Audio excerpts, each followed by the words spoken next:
সম্মানিত আশিক রাসূলেরা, ইসলাম তো শান্তির ধর্ম সত্যি।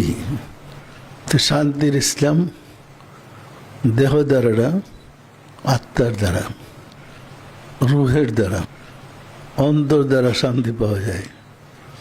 ইসলাম পালন করলে আপনার হৃদয়টা প্রশান্ত হয়ে যাবে, আপনাকে শান্তিতে থাকতে দেবে।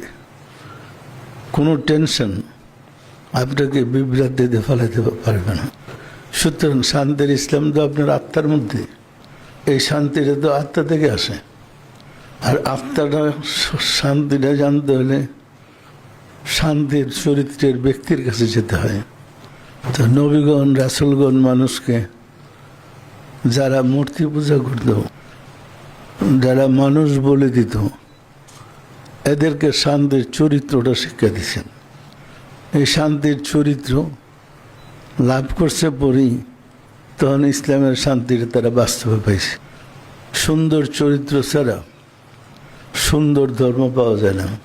তো চরিত্রটাকে সংশোধন করা চরিত্রবান ব্যক্তির সাহায্য ছাড়া কিতাব পড়ে হয় না। সুতরাং চরিত্রবান হওয়ার জন্য চরিত্রবান ব্যক্তির প্রয়োজন। নবুয়তের যুগে নবী রাসূলগণ মানুষকে চরিত্রবান করেছেন। বেলায়েতের যুগে আউলিয়া কেরামগণ মানুষকে চরিত্রবান বানান। চরিত্রবান হইতে গিয়ে সেরা যারা চরিত্রবানের ট্রেনিং নেই, শিক্ষা নেই, তারাই আস্তে আস্তে চরিত্রবান হয়ে যায়।